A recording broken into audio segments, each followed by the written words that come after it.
Question 3. With the increasing connectivity within our global society, how can we as educators muster buy-in from a variety of stakeholders, such as students, parents, administrators, to support a wider population taking world languages beyond the minimum requirements? This time we'll begin with Diana.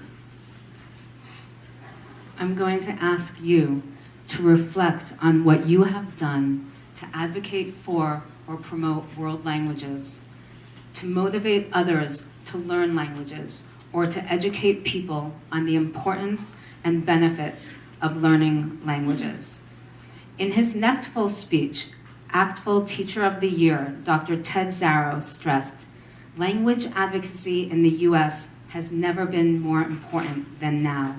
The study of languages is often savaged by individuals who challenge its benefits and equate those who do not speak English, or better yet, speak American, as people to be feared. The work professional language organizations like NYSAFLT does is critical, and I'm going to add in NYSAFLT, ACTFL, and our regional associations.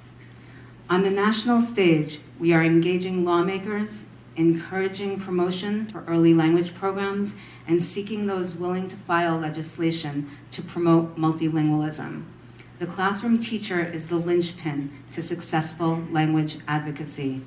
Real language advocacy begins in the classroom with what we give and teach our students every day, end quote. In her article, Grassroots Advocacy, NYSAFLT past president Nancy Ketz gives her advocacy plan. Identify your problem, your audience, and your strategy options. Advocacy can be done on district, regional, state, and national levels. Educate your allies, students, parents, alumni, community members, and business leaders to take action and contact decision makers such as administrators, Board of Ed members, and legislators. Provide them with information and research found in the NYSAFLT and ACTFL websites advocacy sections. There are so many things that we could do, and I'm hoping that you'll reflect on what you do to share with each other later. The NYSAT Language Subject Area Committee will have the World Languages Advocacy brochure ready at the start of this school year for all of you to use as an advocacy tool. On a state level, contact your reps to support the World Languages Bill A329 and S554 to grant funding to low-income districts for FLES programs and to college students for certification in teaching languages.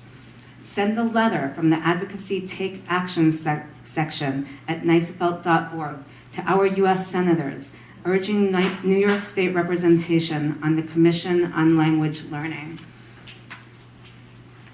They will compile a report on language education in the U.S., language competency needs, and recommendations. Get JNCL Nicholas messages on the NYSAFLT listserv. JNCL Nicholas supports national education policy and promotes awareness of languages. Contact your Congress members to prioritize funding for Title IV at $1.65 billion for the well-rounded program in the Every Student Succeeds Act. This came from No Child Left Behind, and I have to say that we lost our FLAP grants, which were specific for foreign language, so we are going to be now competing with other subject areas for the well-rounded program grants. So the more money that's put into it, the better we're going to be. Contact me and Barbara Patterson, advocacy co-chair, at advocacy@nysaflt.org with your advocacy questions, ideas, or stories. What you do in and out of the classroom is inspirational and worth advocating for. Share your advocacy ideas with others today. Let's help each other build our advocacy toolbox. Thank you. Thank you. One of the ways to address this is we do need to shift our stance on who we are a little bit, moving away from foreign language, even world language, languages other than English. We need to call ourselves global citizenship departments. Another name change. Because if you're doing that, what you're starting to do is, well, how many of our district mission statements say to create citizens on the world marketplace, to create global citizens, to be able to compete in the global marketplace? Well, guess what? If we're the global citizenship department, where are they going to learn that? And it's not just a sales marketing pitch. It really is recognizing and helping others recognize what the true, as was said earlier, the true role and mission of what we do is. And so with that shift, then there's some other pieces too. It's already mentioned that we need to hit the politics, the political people, the legislature, and really advocate there, help them understand. Unfortunately, more and more education is being legislated rather than allowing us to decide within a framework of legislation. They've gone to a very deep level in terms of the minutiae they're legislating at this point in time. So we need to then help them understand, if they're going to go to that level, what they need to be legislating.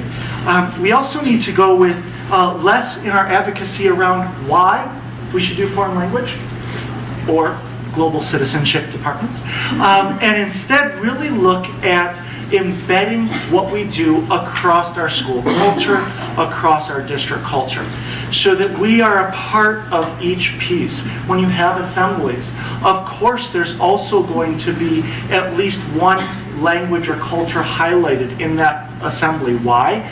Because our mission statement says that we're preparing students for global citizenship. But again, that's putting our department up in front and seeing what's going on at each assembly. We also need to be thinking about every holiday as a wonderful opportunity to help people be thinking about our global neighbors and the fact that it is different around the world than what we do here in America, or even here in New York, or even Western New York. And so we need to make sure those are also wonderful opportunities to be out and showing. And do you have to do the work? No, make those some of your projects for your students so that they're getting out and seeing. And then another piece too is that unfortunately we're in the business of our top-end students really preparing them to go out into the world, which means they're no longer in our communities, which means they're no longer part of the people making decisions within our school districts.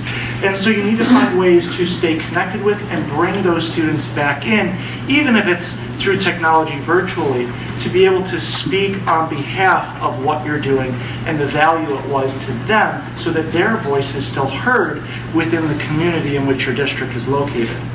And then we also need to look at cross-district partnerships so that those lower enrollments that happen as there's flux from year to year doesn't mean the elimination of a course and then no longer, it's not coming back if it gets eliminated.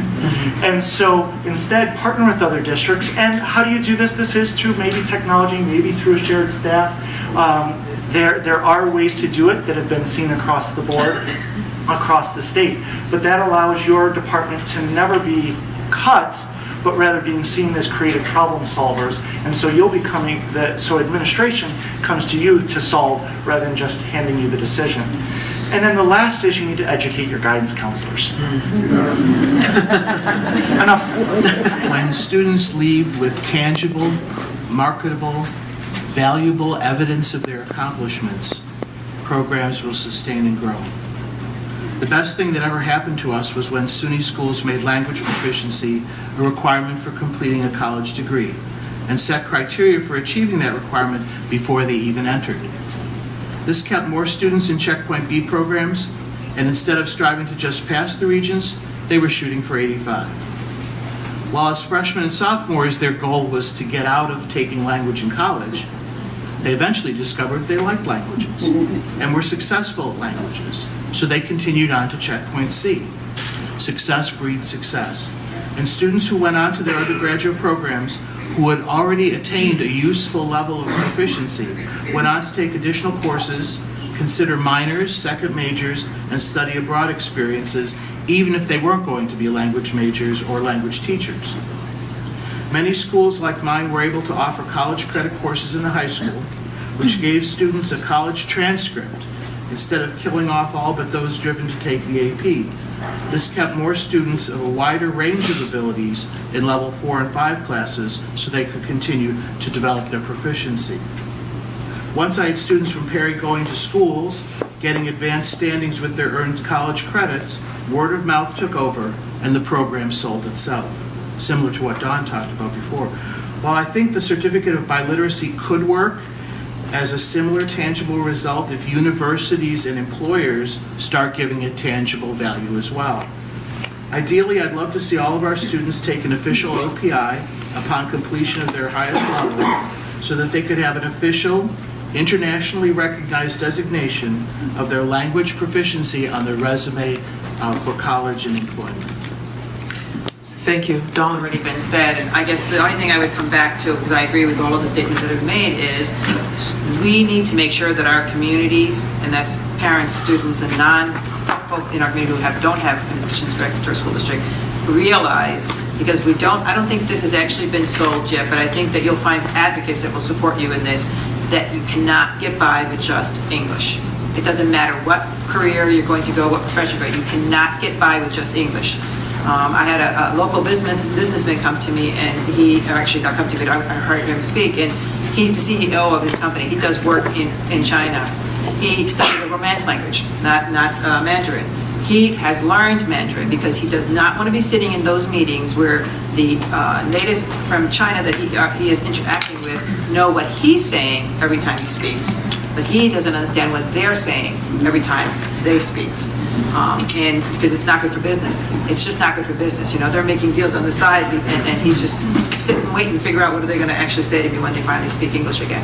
So I think that's something, I think that, there's so much happening in the world, and we're so connected through technology, through economics, but we need to be the voice that says you cannot get by with only one language. It's just not going to make you the most successful person you can be.